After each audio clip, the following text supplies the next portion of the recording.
नमस्कार, वीआरजी न्यूज में आप सभी का स्वागत है। श्री छत्रपति शिवाजी सहकारी मंडली जो बीते कई सालों से वडोदरा शहर में कार्यरत है और बैंकिंग सेक्टर में कार्यरत होने के बावजूद भी ये मंडली कई सेवाकीय कार्य करती है। तो आज हमारे साथ स्टूडियो में मौजूद है श्री छत्रपति शिवाजी सहकारी मंडली के अध्यक्ष और साथ ही सहकार भारती गुजरात प्रदेश क्रेडिट सोसाइटी के उपाध्यक्ष गौरव कोल्पले जी। सर, आपका बहुत बहुत स्वागत है वीआरजी न्यूज में। आप श्री छत्रपति शिवाजी सहकारी मंडली के अध्यक्ष पद पर है, तो सर ये मंडली कितने सालों से कार्यरत है और जब से आपने अध्यक्ष पद संभाला है तब से मंडली में क्या क्या नए चेंजेस लाए गए हैं? छत्रपति शिवाजी सहकारी मंडली ये 80 साल अपने पूरे कर चुकी है। ये आज़ादी के पहले से शुरू हुई संस्था है। छत्रपति शिवाजी सहकारी मंडली लिमिटेड ये संस्था हमने जिसने ये नाम रख के जो ये संस्था का फाउंडेशन रखा था, तो उन्होंने यही सोच रखी थी कि यह संस्था एक छोटे से छोटे कस्बे के लोगों तक सुविधाएं उपलब्ध कर पाए, उनकी ज़रूरतें पूरी कर पाए और उस माध्यम से यह संस्था की शुरुआत हुई थी एक छोटे पैमाने पे। आज ये जो बड़ी बैंकिंग सेक्टर की ओर जाती हुई आप देख रहे हो, तो उसके पीछे कई सालों से कितने कोऑपरेटिव के निष्णात व्यवस्थापकों ने इसके लिए काफ़ी मेहनत की हुई है, उसके बाद ये हो रही है। पर लास्ट 10 साल से हम लोगों ने ये कोऑपरेटिव सोसाइटी में आने के बाद, चेयरमैनशिप लेने के बाद हमने यही सोचा है कि हमको लोगों की ज़रूरत क्या है, क्योंकि जब हमारा काम करने का तरीका बदल देंगे तो लोगों का देखने का नज़रिया अपने आप बदल जाएगा और नज़रिया बदलने के बाद लोगों को पता चलता है कि इसमें इम्प्रूवमेंट क्या हो रहा है। कोऑपरेटिव सेक्टर में हम लोग ने चेंजेस की शुरुआत 2010 से की थी। हमने छोटी छोटी बातों पे हमने गौर किया और उसके ऊपर काम किया। हमारे यहाँ पे गोल्ड लोन दी जाती थी, तो उसके ऊपर हम लोग लेडीज़ का आखिरी आभूषण, जो गरीब लोग होते उसका आखिरी आभूषण जो कहा जाता है वो होता है उसका मंगलसूत्र, तो हम लोग उसके ऊपर लोन नहीं देते थे। तो एक बार एक माता जी आई और उन्होंने मुझे यही बताया कि बेटा ये अगर तुम आज मुझे इसके ऊपर लोन नहीं दोगे तो मेरे पति का ऑपरेशन है और मैं उस पर पैसा नहीं भर पाऊंगी, तो ये मेरे आभूषण किस काम का। तो उस दिन मैंने सोचा कि ये बात भी सही है, तो उसके ऊपर हमने विचार विमर्श किया और काफ़ी कुछ नया लाने का तय किया उस दिन से। तो हमने मेडिकल लोन लाई। हमारा कोई भी शेयर होल्डर्स अगर हॉस्पिटलाइज होता है तो हम लोग उनको सीधे 3 लाख तक, ये कोरोना काल में भी काफ़ी लोगों ने उसका बेनिफिट लिया, सीधे 3 लाख रुपए हम लोग हॉस्पिटल को ट्रांसफर। सहकारी मंडली ने कई जरूरतमंदों को सेवाएं भी दी है। सेवा दी है नहीं, हमने तो लोन का जो ये टाइप है उसकी वजह से होता ऐसा था कि कोरोना में सभी के पास पैसे की तो काफ़ी मारामारी चलती थी, तो उस टाइम में छत्रपति शिवाजी बैंक ने, और उससे पहले भी हम लोग कोई भी बीमार हमारा हॉस्पिटलाइज होता है तो हम लोग उनको 3 लाख तक की लोन इंस्टेंट दे देते हैं। उसके अलावा हम लोगों ने लोगों को ग्रोसरी लोन, हम लोगों ने ऐसा देखा हुआ है जो हमारे सभासद है सब बड़े ऐसा नहीं होता है, छोटे कस्बे से छोटे लोग भी आते हैं जिनके लिए रोज सुबह 5 बजे शॉप खुलती है, वो 8 बजे काम पे जाने से पहले 10 रुपये का तेल, छोटी छोटी चीज़ें छोटी छोटी ला के वो अपना गुजरान चलाते हैं। तो वो हमने देखा हुआ था, उनकी दर्द हमने समझा हुआ था। हमने ग्रोसरी लोन स्टार्ट की जिससे हमारा कस्टमर वो सभी चीज़ यानी घर के सभी सीधा पानी वो भर सके, यानी हमने ग्रोसरी लोन स्टार्ट की। उसके बाद एजुकेशन लोन स्टार्ट की, मेडिकल लोन स्टार्ट की, और हमने जो नए नए अभिगम अपनाए, जैसे हमारे कोई भी सभासद, छत्रपति शिवाजी सहकारी मंडली का कोई भी सभासद, अगर सभासद फौज में हो, कोई भी तीनों विंग में, एयरफोर्स, नेवी या आर्मी या किसी में भी हो, या रिटायर हुआ हो, अगर वो हमारे देश की रक्षा करता है, हमारी रक्षा करता है, तो संस्था का हमारा उत्तरदायित्व है कि हमें उनके लिए कुछ विशेष करना चाहिए। तो हमने 5 साल से एक भारतीय सेना के कोई भी जवान अगर लोन लेता है तो हम लोग उसको 2% कम, और अगर एफडी रखता है तो उसको हम लोग 1% जो चलता है उससे एक ज़्यादा देते। क्यों? तो हमारा भी एक उत्तरदायित्व है हमारे समाज के प्रति, और वो राष्ट्र की सेवा करते तो हमारा भी उसमें। उसके अलावा हमारे कोई भी सभासद को अगर बेटी जन्म लेती है, तो जैसे मैंने आपको बताया कि शिवाजी महाराज, आज नरेंद्र मोदी जी जैसे बोलते कि बेटी बचाओ बेटी पढ़ाओ, तो उसको हम लोग सहकार देने के हिसाब से, और शिवाजी महाराज के सेना में भी लेडीज थी, और शिवाजी महाराज को जो प्रशिक्षण दिया था वो उनकी माता जीजाबाई ने दिया था, और हमारे हिंदू संस्कृति में कहा जाता है 16 संस्कार इन हिंदू मैथोलॉजी, और उसमें एक संस्कार है गर्भ संस्कार। तो हम हमारी माँ की पेट से सीख के आते हैं, और हमारी माँ ने हमें ये सिखाया है कि नारी का सम्मान और नारी का आदर ये करना ही चाहिए। तो हम लोगों ने जिस सभासद को बेटी होती है तो उनको हम लोग एक नगद राशि देते हैं जो 5,000 जितनी है, और उसके बाद किसी भी सभासद को उसकी बेटी की शादी होती है, वो 1 हो 2 हो या बेटी 2 जन्मी हो, वो कोई क्राइटेरिया नहीं, पर उनकी बेटी की शादी होती है या बेटी होती है तो दोनों वक्त हम लोग उनको 5-5 हजार की सहायता देते हैं। उसके बाद हम हर साल बच्चों को स्कूल बैग देते आए, बुक्स देते आए, ये सब इम्प्रूवमेंट लोग देखते गए। उसके बाद हम लोगों ने हमारे कोई भी सभासद को अगर कैंसर ट्रेस होता है तो हम लोग उनको एक बार 10,000 रुपया देते हैं। उसके बाद अगर उसको बाईपास की जाती है तो हम लोग उनको 10,000 देते हैं। उनको कैटरेक्ट का मोतिये का ऑपरेशन किया जाता है तो हम लोग 5,000। ये सब नॉन रिफंडेबल है, यानी हमने ये बात तय कर ली कि तेरा तुझको अर्पण। तो लोगों को क्या होते गया है कि लोगों का विश्वास संस्था के साथ जुड़ता गया है, और लोग आज प्राउड मोमेंट फील करते हैं कि हम लोग छत्रपति शिवाजी सहकारी मंडली के मेंबर्स हैं। और एक टाइम था कि जब मैंने चार्ज लिया तो हमारे पास 3-4 टाइप से लोन थे, और घर पे ज़्यादा से ज़्यादा हम लोग 5 लाख देते थे। आज हम लोग वो लोन 30 लाख रुपए तक देते आए हैं। और भारत की पहली, आपके BRG न्यूज़ के माध्यम से हमने इसके पहले भी आपका आभार व्यक्त किया था BRG न्यूज़ का, और आज भी इसके माध्यम से वापस कहता हूँ कि भारत की पहली कोऑपरेटिव बैंक थी जिन्होंने वोटिंग अवेयरनेस में सबसे पहले बैंक क्या कर सकती तो वो सोच के साथ हमने किया था, और वो जो आपके न्यूज़ चैनल के माध्यम से लोगों तक पहुंचाया था कि जो लोग मतदान करके आएंगे और वो साइन दिखाएंगे कि हमने वोटिंग किया है, तो वो लोगों को हम लोग FD पे 0.5% और लोन लेने पे 1% कम की योजना लाई थी। जब ये पहली बार हमने लोकसभा में लाई थी तो हमारा कुल बिजनेस हुआ था 2.5 से 3 करोड़ रुपए तक का। और जो लास्ट अभी जो कॉरपोरेशन का और जिला पंचायत का इलेक्शन हुआ, कोरोना की महामारी थी, और आप जैसे मीडिया, आपके BRG और दूसरे न्यूज़ चैनल के माध्यम से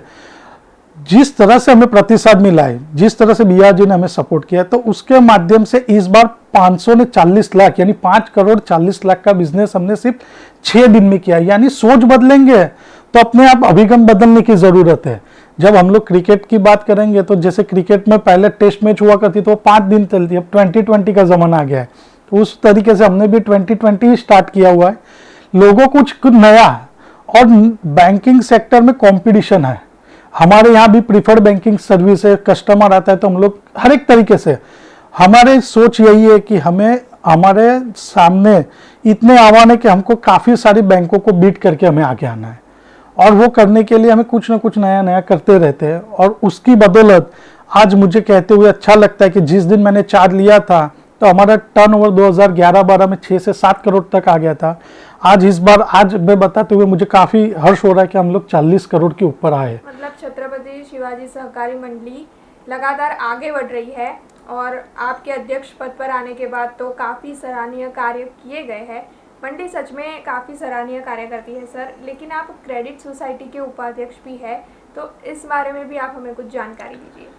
सहकार भारती यह सहकारी क्षेत्र क्या है, तो सहकारी क्षेत्र दिन में हम सब सुबह उठते हैं तब से हमारे साथ कहीं ना कहीं सहकार क्षेत्र जुड़ा हुआ है। सहकार भारती के साथ, और सहकार क्षेत्र को जिस तरह से मैं आपके माध्यम से BRG न्यूज़ के माध्यम से आदरणीय नरेंद्र मोदी जी को खूब खूब बधाई देना चाहता हूँ कि उन्होंने एक सहकार क्षेत्र खड़ा किया, और अमित शाह जी जो गुजरात से और गुजराती सहकार क्षेत्र को कितनी अच्छी तरीके से चला पाएंगे ये तो हमारे सामने है। क्योंकि सहकार क्षेत्र इससे पहले भी कितनी सरकारें थी पर उनको ये विजन नहीं था, पर आज जब गुजरात के 2 महारथी केंद्र में बैठे तो उनको कोऑपरेटिव सेक्टर की ताकत का मालूम है कि कोऑपरेटिव सेक्टर क्या है, तो उन्होंने उसके लिए स्पेशल एक कोऑपरेटिव सेक्टर बनाया। और अभी आपने पढ़ा देखा भी होगा न्यूज़ के माध्यम से कि DIGC में जो पैसा लोगों का जाता था और बैंक करप्ट होती थी तो 1 लाख रुपए मिलते थे, पर मोदी साहब ने जो ये पहल की और 5 लाख तक के 90 दिन में पैसे मिलेंगे, यानी इसकी शुभ शुरुआत तो उन्होंने कर दी कि सहकार क्षेत्र को वो लोग स्ट्रॉन्ग करने की ओर चल रहे हैं। सहकार क्षेत्र दिन में हमें सुबह में उठते तो दूध मंडली, जैसे हम दूध लेते हैं तो वो दूध मंडली वो सहकार क्षेत्र से जुड़ी होती है। APMC सब्जी मंडी, यार हर एक बात सहकार क्षेत्र से जुड़ा हुआ होता है। और आदरणीय अमित शाह जी, मुझे ऐसा लगता है कि उन्होंने जैसे ये 5 लाख तक का किया है, आने वाले दिनों में काफी सारी जो कोऑपरेटिव बंद पड़ी है उन्हें भी जीवित करने के लिए जिस तरह से सहकार भारती प्रयास कर रही है, तो आने वाले दिनों में जरूर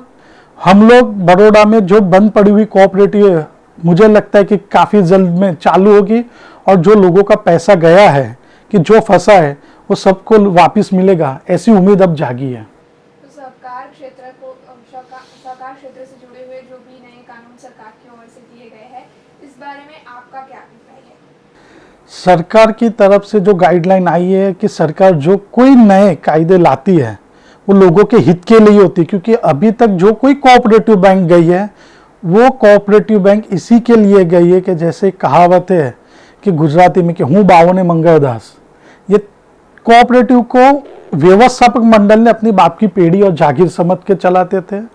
और मिसयूज किया है, उसकी वजह से कोऑपरेटिव सेक्टर को, और ये कायदों में काफी सारा स्ट्रिक्टनेस आता है तो वो बैंक के लिए अच्छा है और सभासदों के लिए अच्छा है। और मैं जब तक मानता हूं तो ये होना ही चाहिए। जो ऑडिट पहले 4-4 साल नहीं होता, तब रेगुलर ऑडिट होने लगा है। बैंकों पे अनुशासन होना जरूरी है, और जो जिस तरह से अभी बैंकिंग सेक्टर स्ट्रांग हुआ है तो ये बता रहा है कि ये सरकार कोऑपरेटिव को काफी अच्छा सपोर्ट देगी। आपकी और क्या उम्मीद है सरकार से कि क्षेत्र में और क्या नए बदलाव लाए जाए? कोऑपरेटिव सेक्टर में मैं अपनी बैंकिंग की ओर से तो मैं यही एक बात बताना चाहूँगा कि, और एक मेरी उम्मीद है, ये हाल ही में अमित शाह जी ने जो कुछ अच्छे कदम उठाए उसमें और कुछ बढ़ोतरी के हिसाब से मैं मानता हूँ तब तक ये जो कोऑपरेटिव सेक्टर जो गुजरात में करीबन मैं मानता हूँ, तो बड़ौदा में ही आपको बता दूँ तो ऐसी बड़ी बैंक जो एशिया की पहली कोऑपरेटिव बैंक हुआ करती थी, अन्य कोऑपरेटिव बैंक, वो बंद हुई। बड़ौदा में ऐसी काफ़ी बंद हुई, तो उसके ऊपर स्पेशल लिक्विडिटर बिठा गया है, तो उसके ऊपर वर्कआउट करके और उसको कोऑपरेटिव क्रेडिट सोसाइटी में कन्वर्ट करके लोगों को वापस, क्योंकि कोऑपरेटिव क्रेडिट सोसाइटी में जाता कौन है मैडम? कोऑपरेटिव सोसाइटी में जाता वही है जो रोज कमा के खाने वाला होता है। बाकी लोगों के लिए बड़ी बड़ी नेशनलाइज बैंकें होती है, बड़ी प्राइवेट सेक्टर की बैंकें होती है। कोऑपरेटिव में हम देखते हैं, क्योंकि मुझे ये आपने बताया कि प्रगति क्यों करती है, तो हमारी भावनाएं उससे जुड़ी हुई है। हम लोग ने ऐसा देखा हुआ है, जब कोऑपरेटिव सेक्टर, मेरे 17 साल के कोऑपरेटिव बैंकिंग सेक्टर के एक्सपीरियंस के माध्यम से आपको बताना चाहूँगा, जब छोटी छोटी कोऑपरेटिव आजू बाजू की बंद हुई थी तो लोगों को और बुजुर्गों को रोते हुए हमने देखा है। उन लोग की एक सूद थी कि हमारी एक पूंजी है जो बैंक में रखी हुई है, उसके ब्याज पे हमारा बुढ़ापा निकल जाएगा। पर जब वो बैंक लिक्विडिटी में गई और वो लोग को रोते हुए देखा था, तो हमने ये तय किया था कि हमारे ट्रस्ट पे जो लोगों ने पैसा रखा है वो हम कभी उसको ब्रेक नहीं होने देंगे। और ये कोऑपरेटिव सेक्टर में लोग ऐसे होते हैं जो सब्जी बेचने वाला होता है, कोई डेली जो लेबर होता है कि रोज की मजदूरी करके कमाने वाला होता है, वैसे इंसान होते हैं वो लोग कि छोटी छोटी अपने बच्चों की पढ़ाई के लिए, अपनी बेटी की शादी के लिए वो लोग छोटी छोटे बचत करते हैं, और वही लोग कोऑपरेटिव से जुड़े होते हैं। और सरकार जो कड़क कर रही है तो वो तकलीफ उनको होती है कि जो लोग गलत तरीके से चला रहे हैं और गलत सोच से चला रहे हैं, जिनको सही ढंग से काम करना उसके लिए कोई दिक्कत नहीं है। सहकारी मंडली सामाजिक क्षेत्र में भी कई अच्छे कार्य करती है, तो इन कार्यों के बारे में कुछ जानकारी दीजिए। सहकारी मंडली हमारी जो काम करती है उसकी प्रेरणा हमारे सभासदों ने हमें दी हुई है, और हमने देखा हुआ है कि गरबे, जैसे हम लोग, हमारे बड़ौदा का एक ट्रेडिशनल और पूरे विश्व में प्रख्यात है तो वो बड़ौदा या गुजरात के गरबे, तो वो गरबे दिव्यांग वंचित रहते थे, तो हम 5-6 साल से दिव्यांगों के लिए गरबे करते हैं, और उनको लाने ले जाने के लिए, उनको बैठ के खिलाने की और उनको प्राइस डिस्ट्रीब्यूशन की सारी सुविधा हम लोग करते हैं, और उसमें हमारे सभासद जागरूक लोग हमें काफ़ी सपोर्ट करते हैं। उसके साथ ही हम लोग हर साल समर में शिवाजी महाराज की जन्मदिन यानी फरवरी में जो आता है तारीख के अनुसार, उस दिन से हम लोग पूरे बड़ौदा शहर में अलग अलग स्पॉट्स पे हम लोग बाउल डिस्ट्रीब्यूशन करते हैं, और करीबन हम लोग 20,000 के ऊपर बाउल डिस्ट्रीब्यूशन करते हैं कि बर्ड्स के लिए पानी के, वो भी हमारे उत्तरदायित्व में आता है। हमने फ्लड के टाइम में भी काम किया था, लोगों को किट दी थी। कोरोना में भी हमने करीबन 4,000 जितनी लोगों को किट दी है, और ये जिम्मेदारी हमारी एक जागरूक नागरिक होने की वजह से तो है ही, पर एक अच्छे विचार, आज हमने ये पहल करेंगे तो जरूर ये देख के दूसरी 4 कोऑपरेटिव बैंक भी करेंगे, ऐसी हम लोग सोच रखते हैं। क्योंकि हमेशा आदमी जो देखता है उसके बाद उसमें वो इम्प्रूवमेंट लाने का ट्राई करता है। तो हम लोग भी यही सोचते हैं कि हमारे कार्य देख के भी अगर 2 कोऑपरेटिव बैंक लोगों तक अगर पहुंचती है तो हमारा किया हुआ कार्य सार्थक हुआ, ऐसा हम मानते हैं। बिल्कुल सर, सहकारी मंडली के अलावा आप भी कई सेवा के कार्यों के साथ जुड़े हुए हैं, तो इन कार्यों के बारे में हमारे दर्शकों से आप जानकारी साझा कीजिए। सामाजिक कार्य में तो आपको बताया दिया, तो हम लोग छत्रपति शिवाजी राजे विचार मंच, ये विचार मंच घर घर गणेश की कंपटीशन रखता है, बाउल डिस्ट्रीब्यूशन करता है, राष्ट्रमाता जिजाऊ कार्यक्रम, ये सभी कार्यक्रम से हम लोग जुड़े हुए हैं। उसके अलावा हम लोग दनियावी के पास सेवा तीर्थ ट्रस्ट में भी, वहाँ के लोगों ने हमारे पे विश्वास रख के एक जिम्मेदारी दी है ट्रस्टी की, तो वो भी हम लोग निभाते हैं। और उसके अलावा सहकार भारती, आज गुजरात प्रदेश कोऑपरेटिव क्रेडिट सोसाइटी प्रकोष्ठ के उपाध्यक्ष की जिम्मेदारी दी है। और वो जिम्मेदारी उनको इतना विश्वास है कि ये क्यों दी गई है, सबसे छोटी उम्र में अगर मुझे मिली है तो उसका रीजन यही है कि हमारी कार्य पद्धति 10 साल में हमने जो इम्प्रूवमेंट कोऑपरेटिव सेक्टर में लिया है उसको देखते हुए और उसको हम आगे बढ़ाने के लिए उनके साथ हमें एसोसिएट किया हुआ है। और आज बड़ौदा की ओर से मैं गुजरात प्रदेश का जो प्रतिनिधित्व करता हूँ उसका श्रेय हमारे सभी बड़ौदा वासियों को जाता है। आने वाले दिनों में सर आप लोगों के लिए और क्या क्या नया लाने का सोच रहे हैं? हमने अभी तक हर साल कुछ न कुछ नया लाते हैं, और हमने जिस दिन से चेयरमैनशिप ली है और मेरी टीम जिस दिन से काम करती है, और तब से हमने एक बात तय करके रखी है कि कुछ न कुछ नया लाना है। तो नया लाने के लिए हमने कटिबद्धता तो ली है, और आने वाले दिनों में मैं आपको गारंटी देता हूँ कि ऐसे दूसरे नए ऐसे कॉन्सेप्ट हो गए कि जो पूरे गुजरात में नहीं पर भारत में, जिस तरह से वोटिंग अवेयरनेस का किया, योजनाएं हमने जितनी लाई है उसमें बढ़ोतरी हम करेंगे और लोगों की ज़रूरतें हम ज़रूर पूरी करेंगे। इसकी मैं आपके माध्यम से बड़ौदा में हमारे सभी सभासदों को खातरी देता हूँ, और ये आपको बीआरजी के माध्यम से यानी मैं गारंटी देता हूँ कि संस्था कुछ और नया करेगी, जिससे गुजरात की और बड़ौदा की सभी कोऑपरेटिव को कुछ ना कुछ नया उनको भी इंप्रूवमेंट करना पड़ेगा और कोऑपरेटिव सेक्टर में एक क्रांति आएगी। क्योंकि गुजरात में, बड़ौदा में कोऑपरेटिव सेक्टर पे जो विश्वास गुजरात सरकार ने रखा था और आत्मनिर्भर योजना लाई थी, तो बड़ौदा में पहली कोऑपरेटिव थी जो हमारी, कि जिन्होंने पहल दिखाई थी कि हम लोग देंगे, और वो हमने यशस्वी तरीके से दिया और लोगों तक हम पहुंचे। तो हम नई योजना लाएंगे और लोगों को जरूर ऐसा प्राउड होगा कि हम छत्रपति शिवाजी सहकारी मंडली लिमिटेड के सभासद है, तो हमारी संस्था और कुछ आगे अच्छा काम कर रही है और करेगी, ऐसा उनका विश्वास को हम टूटने नहीं देंगे। बिल्कुल, thank you so much sir हमारे साथ जुड़ने के लिए। तो हमने गौरव पवले जी से बातचीत की और सहकारी मंडी और क्रेडिट सोसाइटी के बारे में ज़्यादा जानकारी ली। ऐसे ही कुछ लोग और उनसे जुड़े किस्से लेकर फिर लौटेंगे। आप देखते रहे बीआरजी न्यूज़। धन्यवाद। अब खबरों से लगातार अपडेट रहना हुआ आसान। बीआरजी न्यूज़ आपके मोबाइल स्क्रीन पर। आज ही बीआरजी न्यूज़ की mobile app Google play store और ऐप स्टोर से डाउनलोड करें और खबरों से लगातार जुड़े रहें।